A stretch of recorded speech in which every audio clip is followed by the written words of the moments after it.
स्वागत करते हैं आप सभी लोगों का। जैसा कि देख पा रहे हैं यूपी टेट हिंदी की तीसरी क्लास, पहली क्लास आपकी हो चुकी है, दूसरी क्लास हो चुकी है और आज जो क्लास होने वाली है वो यूपी टेट की तीसरी क्लास है।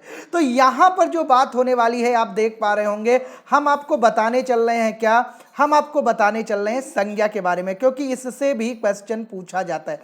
वो चाहे इंग्लिश की बात हो और वो चाहे हिंदी की बात हो। अगर इंग्लिश में हम इसे देखें तो हम इसे नाउन के नाम से जानते हैं, लेकिन अगर इंग्लिश में बात करें तो यही नाउन आपका क्या हो जाता है, संज्ञा हो जाता है।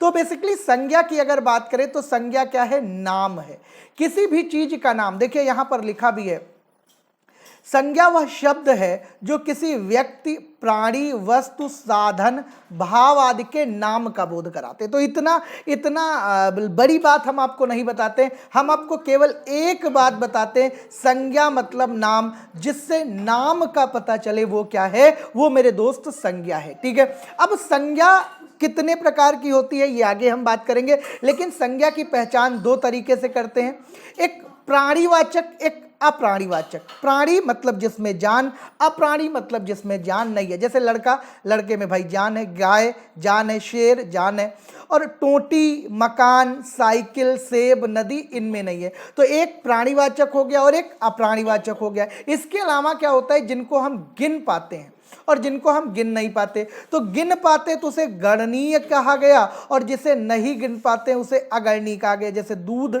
गुस्सा, प्रेम, दर्द, इन सबको नहीं गिन सकते, लेकिन जानवर, टोटी, साइकिल, इन सबको गिन सकते हैं। तो जिन्हें गिन सकते हैं वो गणनीय हैं, मतलब काउंटेबल हैं, और जिसे नहीं गिन सकते वो अगणनीय हैं, मतलब वो क्या हैं, वो आपके अनकाउंटेबल हैं। वो आपके कैसे हैं, अनकाउंटेबल हैं। क्लियर है? चलिए अब संज्ञा, ये क्वेश्चन पूछा गया है, कई बार यूपी टेट में पूछा गया, क्योंकि हिंदी और इंग्लिश में अंतर हो जाता है।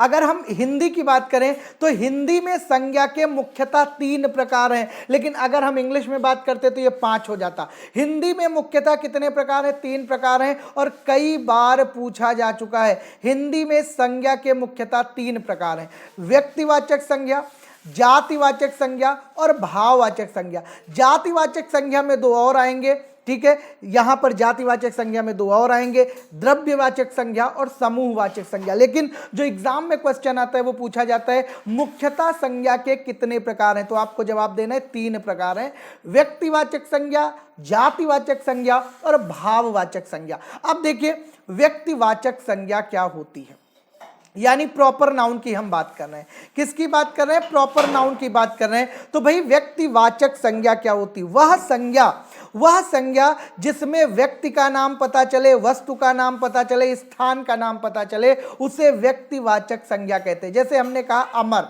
तो अमर क्या है, अमर एक व्यक्ति का नाम है।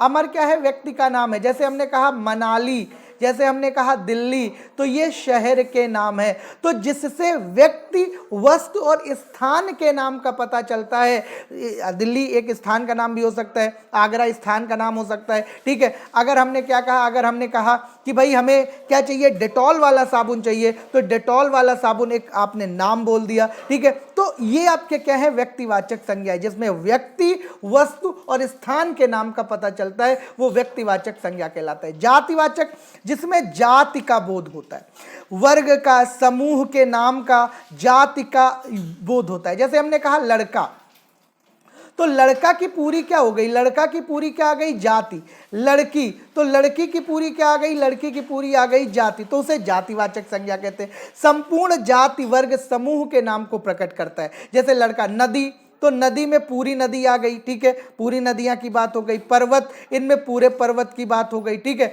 अब लड़का आपका क्या है, ये आपका जातिवाचक है, ये जातिवाचक है लड़का। लेकिन अगर इसी का नाम रख दें क्या, अमर, तो अमर आपका क्या हो गया, व्यक्तिवाचक हो गया, क्योंकि यहां पर लड़के के नाम की बात हो रही। लड़की आपकी जातिवाचक है, लेकिन इसी का नाम हमने सुनीता रख दिया, तो सुनीता आपका क्या हो गया, व्यक्तिवाचक संज्ञा हो गई। बात क्लियर? ठीक है, जाति, जिससे जाति का बोध होता है, व्यक्ति, जिसमें व्यक्ति के नाम का बोध होता है। ठीक है, अब देखिए जातिवाचक को 2 भागों में बांटा गया, द्रव्यवाचक और समूहवाचक। अभी देखो द्रव्यवाचक क्या है, द्रव्यवाचक मतलब ये आपका मटेरियल नाउन हो गया।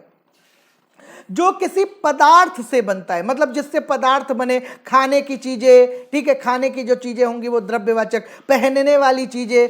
समूहवाचक पूरे ग्रुप को रिप्रेजेंट करता है। देखिए, जिस संज्ञा से किसी धातु, द्रव्य, सामग्री, पदार्थ का बोध होता है वो आपका द्रव्यवाचक संज्ञा होता है। तो द्रव्यवाचक संज्ञा क्या होगी? जिससे खाने का बोध हो, ठीक है, रोटी खाने की सामग्री, दही खाने की सामग्री, सोना, सोने की अगर हम बात करें तो सोना क्या है? सोने से ऑर्नामेंट बनते हैं, तो ये आपका द्रव्यवाचक हो गया।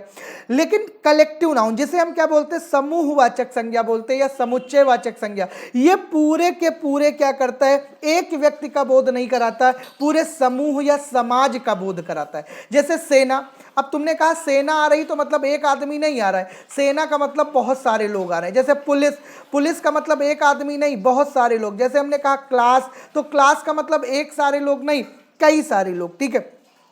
तो ऐसे आपको क्या करना है? ऐसे आपको समझना है, ठीक है। अब एक और होता है भाववाचक संज्ञा, जिसे अब्स्ट्रैक्ट नाउन कहते हैं, जिसे हम प्रत्यक्ष रूप से क्या करते हैं? प्रत्यक्ष रूप से नहीं देख सकते, लेकिन अप्रत्यक्ष रूप से उसे देख पाते हैं, ठीक है। जैसे जवानी, अब जवानी की अगर मैं बात करूं तो प्रत्यक्ष रूप से जवानी कोई नहीं देख पाएगा।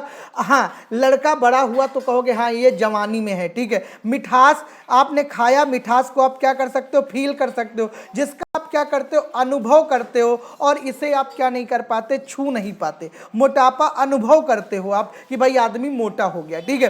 तो इसमें गुण, दोष, धर्म का पता चलता है। तो अब आपके सामने कितने नाउन आ गए? देखिए, व्यक्तिवाचक, तो यहां पर व्यक्ति का पता चलता है, भाई व्यक्ति का नाम क्या है, ठीक है। जाति, इसमें जाति का पता चलता है कि भाई आदमी का क्या जाति है, जो चीज़ है, जो नाम है उसका क्या जाति है। फिर आपका द्रव्य आया, द्रव्य का मतलब आपका क्या हो गया? किस पदार्थ से बना है, इसकी बात होती है। फिर आपका भाव आया, भाववाचक संज्ञा में आपका क्या होता है? भाई भाव क्या है? जिसे हम फील कर सकते हैं, अनुभव कर सकते हैं, प्रत्यक्ष रूप से देख नहीं पाते लेकिन अप्रत्यक्ष रूप से उसको देखते हैं हम, ठीक है, और उसको छू नहीं सकते। और फिर आपका क्या आया? फिर आपका आया समूहवाचक, जो पूरे के पूरे क्या करता है? पूरे के पूरे ग्रुप को रिप्रेजेंट करता है। तो अब अगर हम बात करें क्या? अमर, तो अमर आपका क्या है? ये आपका क्या है? लड़के का नाम है, ये व्यक्तिवाचक है। अमर क्या है? लड़का है, तो लड़का क्या हो गया? जातिवाचक हो गया। अमर ने क्या कहा? रोटी, तो रोटी आपका क्या हो गया? द्रव्यवाचक हो गया। इसके क्या है? ईमानदारी, ठीक है, इसके क्या है? ईमानदारी है, ठीक है, ईमानदारी, ईमानदारी आपका क्या हो गया? भाववाचक हो गया। और फिर ये कहाँ पर बैठा है? ये परिवार के साथ है, ये क्लास में बैठा है, और ये कहाँ? समूह में बैठा है। ये कहाँ पर बैठा है? ये आर्मी के साथ बैठा है, ये पुलिस में है। तो ये सब आपके क्या हो गए? ये सब आपके समूहवाचक हो गए। इनसे क्वेश्चन जरूर पूछा जाएगा। अब जैसे यहाँ पर देखिए, व्यक्तिवाचक संज्ञा कौन सी है?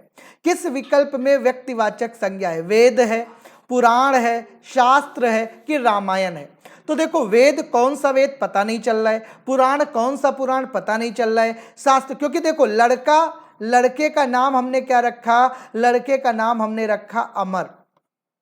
तो यहां पर था ग्रंथ, और ग्रंथ का नाम हमने क्या रखा? रामायण। तो रामायण ही व्यक्तिवाचक संज्ञा है, बाकी ये आपके क्या है? ये सब जातिवाचक संज्ञा है। इसलिए सही आंसर आपका क्या हो जाएगा? 4 हो जाएगा, 4 नंबर सही हो जाएगा। आपको ये सारी बातें समझ में आ गई होंगी। व्यक्तिवाचक, जाति को जो बताए वो जातिवाचक, व्यक्ति का नाम बताए तो व्यक्तिवाचक, ठीक है, और आपका जाति का नाम बताए तो जात, भाव बताए तो भाववाचक, समूह बताए तो समूहवाचक हो गया, और किसी द्रव्य के बारे में बताए तो वो आपका क्या हो गया? द्रव्यवाचक संज्ञा हो गया। तो ये बात आपको क्लियर हो गई हुआ। अगर आपको सेशन पसंद आया तो लाइक करिएगा, सब्सक्राइब जरूर करिएगा। बहुत बहुत धन्यवाद। So nice of you. Thank you very much.